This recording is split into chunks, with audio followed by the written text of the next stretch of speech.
2026 சட்டமன்ற தேர்தலில் தமிழகத்தில் 7வது முறையாக திமுக ஆட்சி அமைக்கும். 2வது முறையாக முதலமைச்சராக திரு ஸ்டாலின் என் நண்பர் அமருவார்.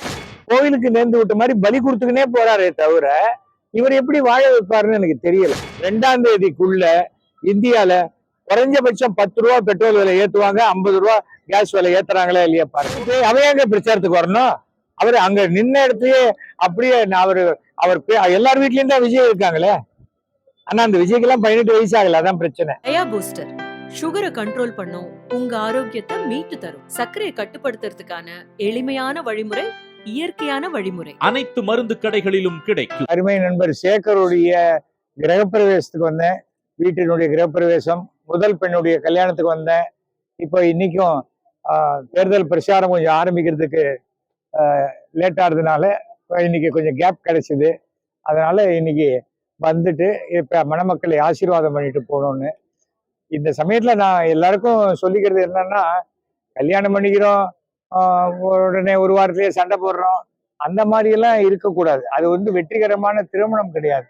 கல்யாணம் சொன்னா 25 வருஷம் எங்களுக்கு கல்யாணம் ஆயாச்சு, 50 வருஷம் ஆச்சு.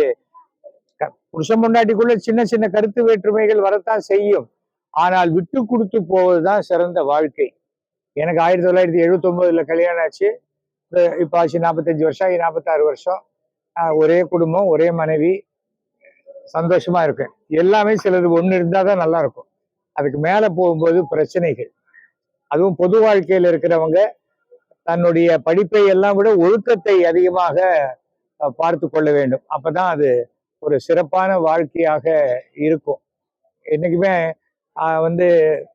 கணவன் பெரியவன், மனைவி பெரியவன் அதெல்லாம் கிடையாது. அதெல்லாம் போயாச்சு. வீட்டுல கணவர் வேலைக்கு போகிறார், மனைவி சமைக்கிறாள், அதெல்லாம் போயிடுச்சு. இன்னைக்கு பாதி இடத்துல பாத்தீங்கன்னா ஆபீஸ்ல பெண்கள் தான் வேலைக்கு போயிட்டு இருக்காங்க. அதுக்காக புருஷன் சமைக்கிறாங்களான்னு கேட்காதீங்க. இல்லை, அவங்க வீட்டுல நல்ல சாப்பாடு சாப்பிடுவாங்க. அதனால இந்த ஒரு விஷயத்த மட்டும் நல்லா தெரிஞ்சுக்கணும். குழந்தைகளுக்கு நாம கல்வி போதிப்பதை விட நம்முடைய கலாச்சாரத்தையும் ஒழுக்கத்தையும் போதிக்க வேண்டும். அதுதான். நிறைய இடத்துல சொல்லுவாங்க, ஐயோ கடை திறந்துட்டாங்களே, டாஸ்மாக் திறந்துட்டாங்களே, ஜனங்க கெட்டு போறாங்களேன்னு சொல்றாங்க. எத்தனையோ மருந்து கடையில விஷம் கூட தான் விற்குது, வாங்கி குடிக்கிறோமா? நாம பண்ற தப்புக்கு அரசாங்கத்தையும் குறை சொல்லணும். எனக்கு 75 வயசாச்சு. நான் இது வரைக்கும் என் வாழ்க்கையில் ஒரு சொட்டு லிக்கர் கூட சாப்பிட்டது கிடையாது, சிகரெட் குடிச்சது கிடையாது. நான் 95 படம் நடிச்சிருக்கேன். சினிமா துறையில இருந்தாலும் இதெல்லாம் செய்யணும்னு அவசியமே கிடையாது. அதே போல சினிமா நடிகர்களை சினிமா ஸ்கிரீன்ல மட்டும் நடிகர்களாக பாருங்க. அவங்க எல்லாம் எல்லாம் தெரிஞ்ச புத்திசாலிகளா நினைக்காதீங்க. அது உங்களை ஏமாத்திடும். சினிமா ஸ்கிரீன்ங்கிறது ஒரு பொய்யான விஷயம். அது 60 அடி ஒசரம், 120 அடி அகலம். அந்த ஒசரத்துக்கு யாராவது ஒரு ஆள் இருக்க முடியுமா? இருக்க முடியாது. ப்ரொஜெக்டர் ஆஃப் ஆச்சுன்னா அவ்வளவுதான், வெள்ளை ஸ்கிரீன் ஆயிடும். அப்படிப்பட்டவர்கள் பின்னாடி ஓடுறத நிறுத்தணும். எனக்கு ஆரம்பத்துல இருந்தே நான் சிவகுமார் மாதிரி எங்களுக்கு ரசிகர் மன்றம் கூடாதுன்னு நினைச்சு ரசிகர் மன்றமே கூடாதுன்னு சொன்னேன். எதுக்கு ரசிகர் மன்றம்? கட் அவுட்டுக்கு பால் ஊத்துறோம், நமக்கு எதுக்கு? அவங்க அப்பா அம்மாவுக்கு அவன் காசுல ஒரு பால் பேக்கெட் வாங்கி கொடுத்தா அது சந்தோஷமான ஒரு விஷயம். நம்ம அந்த ஒழுக்கத்தை தான் நம்ம வளர்க்கணும். அதுதான் வாழ்க்கையிலே சிறப்பாக இருக்கும். நீங்க என்ன கேள்வி கேட்டாலும், அரசியல், ஆன்மீகம், எது கேட்டாலும் பதில் சொல்றேன். 2026 சட்டமன்ற தேர்தலில் தமிழகத்தில் 7வது முறையாக திமுக ஆட்சி அமைக்கும். 2வது முறையாக முதலமைச்சராக திரு ஸ்டாலின் என் நண்பர் அமருவார். அதுவும் ஃபுல் மெஜாரிட்டியோடு வருவாங்க. 160 சீட்டுகளுக்கு மேல் பெற்று ஃபுல் மெஜாரிட்டியோட டிஎம்கே ஆட்சி அமைக்கும். பிரிச்சு கொடுக்குறேன் இருக்காரு. இதே எடப்பாடி பழனிசாமி என்ன சொல்லியிருக்காரு, எப்படி இதெல்லாம் கொடுப்பீங்கன்னு கேட்டதுக்கு வரியை ஏத்திப்பேன் அப்படிங்கிறார். அப்படின்னா என்ன அர்த்தம்? உங்க பாக்கெட்ல இருந்து பணம் எடுத்து உங்களுக்கு கொஞ்சம் கிள்ளி கொடுக்குறேங்கிறார். அப்பவே ஜனங்க நம்ப மாட்டாங்க. 1000 ரூபாய் கொடுக்குறீங்க போது இது எப்படி கொடுக்க முடியும்னு கேட்டார். எதற்காக இதெல்லாம் நாங்க சொல்றோம்னு சொன்னா, இந்த திமுக 5 வருஷ ஆட்சியில பாத்தீங்கன்னா ஒரு குடும்பத்துக்கு சுமார் 8000 - 10,000 ரூபாய் வரைக்கும் ஒவ்வொரு குடும்பத்துக்கும் நலத்திட்ட உதவிகள் போயிருக்கு. பஸ்ல ஃப்ரீயா போனா ஒருத்தருக்கு 1000 ரூபாய் வரைக்கும் ஒரு மாசத்துக்கு ஆகுது, ஃப்ரீயா கிடைக்குது. அதே போல அந்த காலேஜ் படிக்கிற பொண்ணுக்கு 1000 ரூபாய் கொடுக்குறாங்க. குடும்ப தலைவிக்கு இப்போ 5000 ரூபாய் கொடுத்துருக்காங்க, 3000 ரூபாய் 3 மாசத்துக்கு கொடுத்துருக்காங்க. இதை தவிர நான் முதல்வன் திட்டம் கிட்டத்தட்ட 65 ஸ்டூடெண்ட்ஸ், ஏழை மாணவர்கள் இன்னைக்கு IAS IPS ஆக வந்திருக்காங்க. முன்னெல்லாம் IAS IPSனா பெரிய பணக்கார குடும்பத்துல இருந்தா வரணும் அப்படின்னு நினைச்சதெல்லாம் போய் இன்னைக்கு அடித்தட்டு மக்களும் வர முடியும் அப்படின்னு காட்டினது நம்முடைய இந்த திராவிட மாடல் திமுக அரசு. அதை நாம ஒத்துக்கணும். அதுக்கு மேல இது என்றைக்கு முதல்வர் சொன்னாரோ, நான் எல்லோருக்குமான முதல்வர் அப்படின்னு சொன்னார். அது வழிதான் எல்லாமே நடந்து கொண்டிருக்கிறது. அந்த ஒரு விஷயத்துல திமுகவினுடைய எந்த நலத்திட்ட உதவியும் இனிமேல் அதிமுக செய்ய முடியாது. அதிமுக விட்ட வேற எந்த கட்சியும் செய்ய முடியாது. விஜய் சொன்னார், யாரும் இலவசம் வாங்காதீங்க, 1000 ரூபாய் வாங்காதீங்கன்னு சொன்னவரு ஒரு தமிழ்நாட்டுல பிறகுற ஒவ்வொரு குழந்தைக்கும் ஒரு பவுன்ல மோதிரம் பண்ணி போடுவாரு. ஒரு நாளைக்கு 2000 குழந்தை பிறகுது தமிழ்நாட்டுல. அப்போ ஒரு வருஷத்துல எத்தனை குழந்தை பிறக்கும்? குழந்தை பிறகுறதுக்கெல்லாம் சனி ஞாயிறு லீவ் எல்லாம் கிடையாது. அது பாட்டுக்கு பிறந்துட்டு தான் இருக்கும். எங்கேருந்து கொடுப்பாரு? ட்ரம்ப்புகிட்டே அவ்வளவு கோல்டு இருக்காது. வாய்க்கு வந்ததை உளர வேண்டியது. விஜய் என்னுடைய நண்பருடைய மகன்தான். ஆனால் சினிமா வேற, அரசியல் வேறங்கிறத இந்த நிமிஷம் வரைக்கும் புரிஞ்சுக்காம திமுக தீய சக்தி, திமுக தீய சக்தின்னு சொல்லிக்கிட்டு அவர் போட்ட மீட்டிங்ல 41 பேர் செத்து போனாங்க, சமீபத்துல ஒரு பையன் செத்து போனா, அதுக்கு முன்னாடி 6 பேர் செத்து போனாங்கன்னு பார்த்தா அவர் என்னமோ கோவிலுக்கு நேர்ந்து விட்ட மாதிரி பலி கொடுத்துக்கினே போறாரே தவிர இவர் எப்படி வாழ வைப்பாருன்னு எனக்கு தெரியல. ஏனென்றால் அவர்கிட்ட சேர்ந்தவங்க எல்லாம் மற்ற கட்சியிலிருந்து விரட்டப்பட்டவர்கள், மற்ற கட்சியில வேற வழி இல்லாம அங்க நமக்கு போனி ஆகலன்னு சொல்லி இங்க ஒட்டிக்கிட்டவங்க. அப்படி இருக்கிறவங்க எப்படி அவங்களால வெற்றி பெற முடியும்? அவங்களுக்கு ஓட்டு வாங்குவாங்க. அந்த ஓட்டு எப்படின்னா ஜெயிக்க வேண்டியவங்களை ஜெயிக்க விடாத பண்றதுக்கு உண்டு. ஆனால் அது திமுகவுக்கு நடக்காது. திமுகவுக்கு எதிர்ப்பு ஓட்டு தான். திமுக எதிர்ப்பு ஓட்டு யாரு பண்றாங்க? அதிமுக. அப்ப அதிமுக ஓட்டு தான் இவங்க பிரிப்பாங்க. அதுதான் நடக்க போகுது. பாஜக எவ்வளவு சீட்டு வேணா வாங்கலாங்க. பாஜகங்கிறது ஒரு மிகப்பெரிய பாறாங்கல். அதை கட்டிட்டு யாரு வேணா தண்ணியில குதிக்கலாம். பாறாங்கலுக்கு ஒண்ணுமே ஆகாது. கட்டிட்டு குதிக்கிறவங்க தான் மூழ்கி போயிடுவாங்க. தமிழ்நாட்டில் பாஜக என்பது குறைஞ்சபட்சம் பெருசா அவங்க நினைக்கிற மாதிரி எல்லாம் ஆட்சிக்கு வரணுங்கிறதெல்லாம் இன்னொரு 30 வருஷம் ஆகும். ஆனா மோடியே 27க்கு அப்புறம் ஆட்சியில இருப்பாரான்னு தெரியாது. இது ஏனென்றால் நான் மோடியை 2011 வருஷம் நான் சந்திக்கும் போது சொன்னேன், நீங்க இந்தியாவில 3 முறை பிரதமராக இருப்பீங்க, அதுவும் 2027 வரைக்கும் தான் இருப்பீங்கன்னு சொன்னேன். 3 முறை பிரதமரானது பலிச்சிருச்சு. 2027 வரைக்கும் பலிச்சிருச்சுன்னா நாடு இன்னும் சிறப்பாக இருக்கும். ஏனென்றால் RSS என்பதனுடைய சித்தாந்தத்தை வைத்துதான் பிஜேபி ஆட்சி நடத்துறாங்க. அந்த பிஜேபியினுடைய ஆட்சி என்பது என்னன்னா சிறுபான்மையருக்கு எதிராக நடந்து கொள்ளக்கூடிய ஒரு விஷயம். அது தவறான விஷயம். இன்னைக்கு ஒரு கோவில் பிரச்சனையா நாங்க தான், ஏன் மற்ற கட்சியில் இருக்கிறவங்க கோயிலுக்கு போலையா? விருப்பம் இருக்கிறவங்க கோயிலுக்கு போறாங்க. கோயிலுக்கு போறவங்க எல்லாம் ஒரு கட்சி, கோவிலுக்கு போகாதவங்க எல்லாம் ஒரு கட்சி கிடையாது. கோயிலுக்கு போறவங்களே பல கட்சியில ஓட்டு போடுறவங்களா இருப்பாங்க. நாங்க மதுரையில மாநாடு நடத்தினோம், முருகனுக்கு 4 லட்சம் பேர் வந்தான்னாங்க. சர்வசாதாரணமா திருச்செந்தூர்ல 7 லட்சம் பேர் வராங்க. நம்ம பக்தி வேற. என்னுடைய பக்திங்கிறது எனக்கும் கடவுளுக்கும் நடுவுல இருக்கிற விஷயம். அதுல ஒரு கட்சி நயினார் நாகேந்திரன் உள்ள பூந்து அரசியல் பண்ணா அதெல்லாம் ஜனங்க நம்பவே மாட்டாங்க. நீ என்ன செய்ய போற? என்ன பண்ணாங்க? இப்ப தேஜஸ்னு ஒரு ரயில்ல வந்தேன், இட்லி வடை வாயில வைக்க முடியல. மத்திய அரசு டிக்கெட் எவ்வளவு விலை? கிட்டத்தட்ட 2000 ரூபாய் பிளேன் டிக்கெட் விலை. இப்ப ரயிலுங்கிறது என்னன்னா சாமானிய மக்கள் போறத அப்படிங்கிறதையும் மாத்திட்டாங்க. பிளேன்ல டிக்கெட் கிடைக்காதவன் போற இடம் தான் ரயிலு. அப்படின்னா இன்னி வரைக்கும் மோடி அரசு நாட்டுக்காக செய்யறேங்கிறாங்க. அவங்க நாட்டுக்காக செய்யறேங்கிறாங்களே தவிர சராசரியா அடித்தட்டு மக்களுக்கு என்ன செய்யறாங்க? போர் வரும்னு நமக்கு லேட்டா தெரியும். ஈரான் போர் லேட்டா நமக்கு தெரியும், மோடிக்கு தெரியாதா? ஏன் அப்போ 2 மாசத்துக்கு உண்டான கேஸ் வாங்கி வச்சுக்க முடியாது அவரால்? அவர் கிளம்பி ரஷ்யாவுக்கு போயிட்டார், தனி பிளேன்ல போவாரு. அவருக்கு கேஸ் ப்ராப்ளம் எல்லாம் ஒண்ணும் கிடையாது. நமக்கு தான் கியூல நிக்கிறோம். ஆனா என்ன சொல்றாங்க? இங்க கேஸ் அவ்வளவு தெளிவா கிடையாது, எல்லாரும் நிக்கிறாங்க. ஏன்னா நமக்கு அடித்தட்டு. இப்ப பாருங்க, இன்னைக்கு நான் சொல்றேன், எழுதி வச்சுக்கோங்க. 29 நமக்கு 23 தேர்தல் முடிஞ்சிடும், 29 கல்கட்டால முடிஞ்சிடும் நினைக்கிறேன். 2ஆம் தேதிக்குள்ள இந்தியால குறைஞ்சபட்சம் 10 ரூபா பெட்ரோல் விலை ஏத்துவாங்க, 50 ரூபா கேஸ் விலை ஏத்துறாங்களா இல்லையா பாருங்க. அவங்களுக்கு தமிழ்நாட்டு எலெக்ஷன்லாம் பெரிய பொறுப்பே கிடையாது.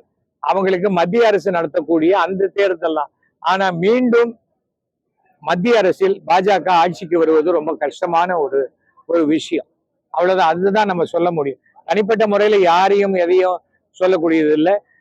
இந்த தடவை மிக தெளிவாக திட்டமிட்டு மாண்புமிகு தமிழக முதல்வர் வந்து சீட்டு ஒதுக்கீடெல்லாம் ரொம்ப எக்ஸ்ட்ராடனரியா பண்ணியிருக்கார். நிறைய பேர் கூட சொன்னாங்க தேமுதிகவுக்கு எதுக்கு அவ்வளோ.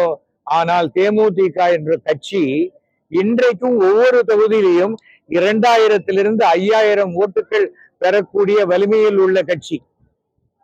அப்படிப்பட்ட கட்சி. இப்போ எஸ்ஐஆர் வந்தது. எஸ்ஐஆருக்கு பிறகு 70 லட்சம் ஓட்டு தமிழ்நாட்டில் குறைஞ்சது.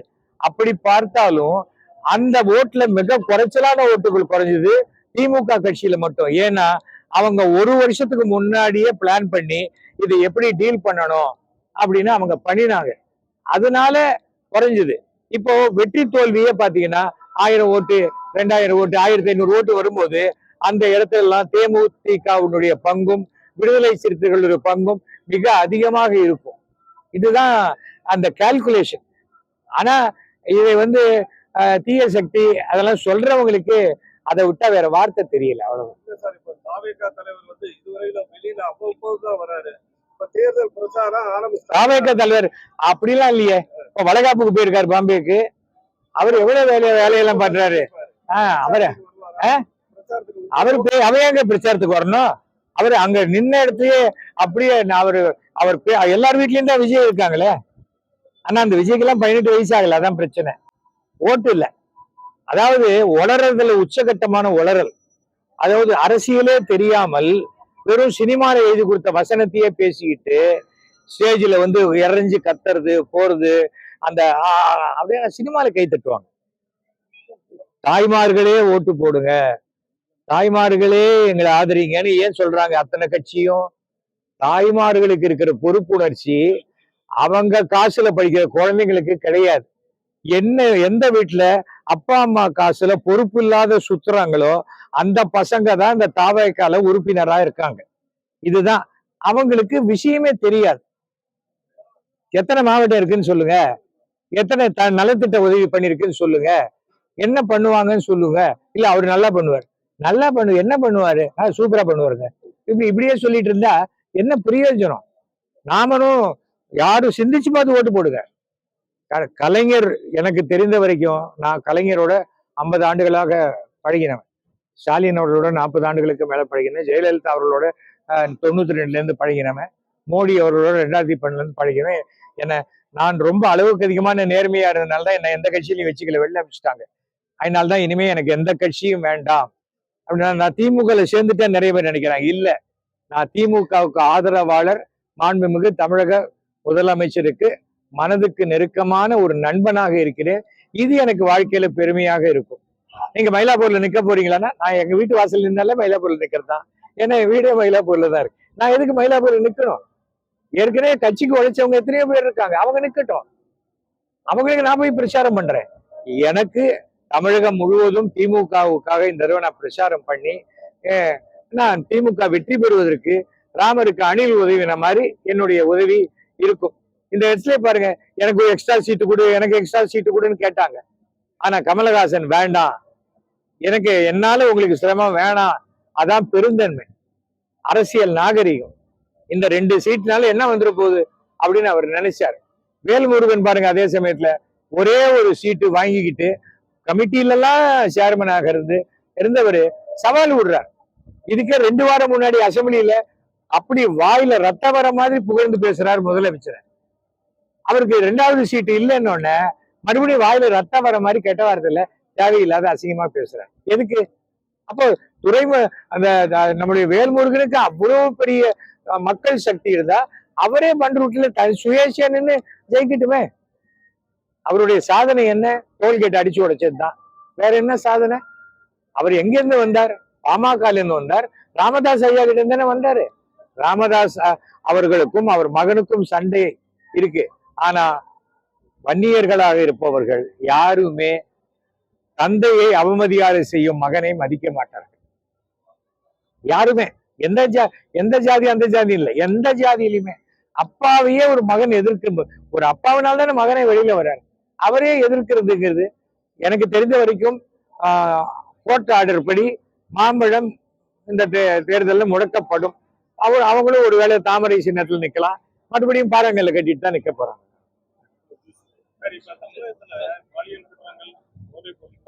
தமிழகத்தில் பாலியல் குற்றங்கள், இந்த பாலியல் குற்றங்கள் அப்படிங்கிறது நீங்க யோசிச்சு பாத்தீங்கன்னா இது வந்து சட்டம் ஒழுங்குக்கும் பாலியல் குற்றத்துக்கும் நீங்க யோசிச்சு பார்க்கணும். இப்ப எங்க வீட்டுல பீரோ வேணா பூட்டாத போயிட்டேன், ஒரு திருட வந்து எடுத்துட்டு போயிட்டான், இதுக்கு சட்டம் ஒழுங்கு சரியில்லைன்னு நான் சொல்ல முடியுமா? ஒவ்வொரு குழந்தைகளும், பெண் குழந்தைகளுடைய தாய் தந்தையர்கள் அவங்க குழந்தைங்களை பத்திரமா பார்த்துக்கணும். அது வந்து காட்டுக்கு போய் பாத்ரூம் போறேன்னா கூட கூடக்கு துணைக்கு யாராவது போகணும். ஏனென்றால் நாம வந்து முதல்ல நமக்கு வந்து சுதந்திரம்ங்கிறது வேற, பாதுகாப்பு வேற. நாம முதல்ல பாதுகாப்பாக இருக்கணும். தமிழ்நாட்டினுடைய மொத்த ஜனத்தொகை எவ்வளவு? 10 கோடி பேர். நீங்க சொல்ற இந்த மாதிரி பாலியல் குற்றச்சாட்டு 3 நடந்திருக்கா, 4 நடந்திருக்குமா? யோசிச்சு பாருங்க. இதனால் ஆனால் பாலியல் குற்றவாளிகளுக்கு அந்த ஷூட் அட் சைட் மாதிரி தண்டனை உடனடியாக நிறைவேற்றப்பட்டு அவர்களுக்கு நேரடியான மரண தண்டனை. இந்த போலீஸ் என்கவுண்டர் பண்ணும்போது உடனே ஐயோ மனித உரிமையிலேருந்து ஓடி வந்துடுறாங்க. அது எப்படி நீ சொல்லலாம்? அவர் பெரிய ரவுடியாச்சே, அவருக்கு நீ பிரியாணின்னா போட்டு ஜெயில வச்சிருக்கணும் அப்படித்தானே பேசுறாங்க. உங்க வீட்டுல ஒரு பொண்ணு பாதிக்கப்பட்டா அந்த பாதிக்கப்பட்டவனை உடனே சுடணும்னு தோணும் இல்லையா? Lockup death. அதேதான் சில போலீஸ்காரர்கள் மிருகத்தனமாக நடந்து கொள்கிறார்கள். அவங்களை என்ன பண்றாங்க? சஸ்பெண்ட் பண்றாங்க. சஸ்பெண்ட் பண்ணக்கூடாது, அவங்களை சஸ்பெண்டே பண்ணக்கூடாது, டிஸ்மிஸ் பண்ணணும். அவங்க கோர்ட்ல போய் ப்ரூவ் பண்ணி நான் குற்றமற்றவன் ப்ரூவ் பண்ண பிறகு மறுபடியும் வேலைக்கு சேர்த்துக்கிட்டோம். நமக்கு உலகத்துல இருக்கிற அதே சட்டங்கள் தான் நமக்கும் இருக்கு. ஆனா நம்ம கிட்ட தண்டனை மாறுபடுகிறது. தண்டனை மிக கடுமையாக இருக்கும் பட்சத்தில் குற்றங்கள் குறையும், எந்த அரசா இருந்தாலும் சரி. ஆனா இவங்க என்ன பண்றாங்க? அந்த பொண்ணு ஒரு புதர் பின்னாடி போய் மறைஞ்சு நின்றுட்டு இருந்தது, அப்ப வந்துட்டாங்க. ஏன் புதர் பின்னாடி போனோம்? யோசிச்சு பாருங்க. உடனே போலீஸ் எல்லாத்துலயும் லைட் போடும். போலீஸ் தெருவுகளுக்கு போடுவாங்களா, புதருக்கு லைட் போடுவாங்களா? நான் ஒரு நியாயமான குடிமகனா கேட்கிறேன். கட்சி கிச்சியெல்லாம் விட்டுருக்கேன். ஏன்னா எனக்கு அம்மா இருக்காங்க, மனைவி இருக்காங்க, மகள் இருக்கா, பேத்தி இருக்கா. நான் ஒன்னும் பொன் குழந்தையுடைய அருமை தெரியாம நான் பேசல. எங்க வீட்டுல வேலை செய்யற பொண்ணு அது 21 வயசு 22 வயசு இருக்கும். அந்த பொண்ணை நாங்க கடைக்கு கூட அனுப்ப மாட்டோம். ஏன்னா எங்களுக்கு வாட்ச்மேன் இருக்கான், வாட்ச்மேன் போட்டோம். இல்ல சார் நான் போய் சோப் வாங்கிட்டு, என்ன சோப் வேணும் சொல்லு, நான் வாங்கிட்டு வர சொல்றேன். அதுதான் காரணம். என்னன்னு சொல்ல இல்லையா? வாட்ச்மேனை கூட்டு போ. நாம நம்மை நம்பி வந்த பெண்களுக்கு நாம பாதுகாப்பு கொடுக்கணும். எல்லா வேலையும் போலீஸ் எப்படி செய்ய முடியும்? தமிழ்நாட்டுல 1500 மக்களுக்கு ஒரு போலீஸ் தான் இருக்காங்க. இது இந்திய அளவில் மிக அதிகமான பாலியல் குற்றங்கள் எங்க நடக்குது தெரியுமா? பாஜக ஆட்சி செய்யும் மாநிலங்களில் தான். உங்களுக்கு வேணும்னா பாஜகவை ஆதரித்து பேசும் பாண்டே அவர்களே சொன்ன கருத்தை நீங்க எடுத்து போட்டுக்கலாம். நான் சொன்னதை விட்டுருங்க. நான் தான் பாஜகல இருந்து வெளில வந்துட்டேன். ஏன்னா 3 கட்சியில இருந்து என்ன வெளில அனுப்பிச்சாங்க. ஒரு கட்சியில நானே வெளில வந்த மாதிரி இருக்கட்டும்னு வந்துட்டேன். இப்பதான் கருநாகராஜன் மேல ஒரு பாலியல் குற்றச்சாட்டு சொல்லியிருக்காங்க. என்ன பண்ண முடியும் சொல்லுங்க? அதாவது பாஜக என்பதோ தமிழ்நாட்டுக்கு டெல்லியில் ஆட்சி செய்யும் யாருமே தமிழ்நாட்டுல ஆட்சி செய்ய முடியாது. அவர் அமித்ஷாவாக இருக்கட்டும், அவருக்கு மேல இருக்கிறவங்களாக இருக்கட்டும், இங்க நடக்காது. இது திராவிட மண். நீங்க சொல்லலாமான்னு கேட்டா இது திராவிட மண்ல பிறந்தவன் திராவிடன் தான். தமிழ்நாட்டுல பிறந்தவன் தமிழன், இந்தியால பிறந்தவன் இந்தியன். அதுல போய் நீ கிறிஸ்டியனா, நீ முஸ்லீமான்னு கேட்கறது எப்படி? தப்பு தானே? ஏன் இன்னைக்கு சிறுபான்மையிற்கு நம்பிக்கை வரல? தொப்பி போட்டுட்டு கஞ்சி குடிச்சிட்டு போறாரு விஜய். ஆனா பாண்டிச்சேரியில ஒரு முஸ்லீமுக்கு கூட அவர் ஓட்டு கொடுக்கலையே. அப்புறம் அவர் என்ன சிறுபான்மையிற்கு அவரு சாதகமா பேசுவாரு? அதுக்காக சொல்றேன், யாராக இருந்தாலும் யாருக்கெல்லாம் ஓட்டு போடக்கூடாதுன்னு தீர்மானிச்சுக்கிட்டே வந்தா அதிமுகவுக்கு போடக்கூடாது, பாஜகவுக்கு போடக்கூடாது, பாமகவுக்கு போடக்கூடாது. ஏன்னா அவங்க கூட்டணியில் இருக்காங்க. விஜய் எதுக்குமே பிரயோஜனம் இல்லாதவர், அவருக்கு ஓட்டு போட்டு எந்த பிரயோஜனமும் கிடையாது. அப்படி இருக்கும் பொழுது நீங்க திமுகவுக்கு மட்டும் ஓட்டு போடுவது நமக்கு சிறந்தது, தமிழ்நாட்டுக்கு சிறந்தது. நன்றி, வணக்கம்.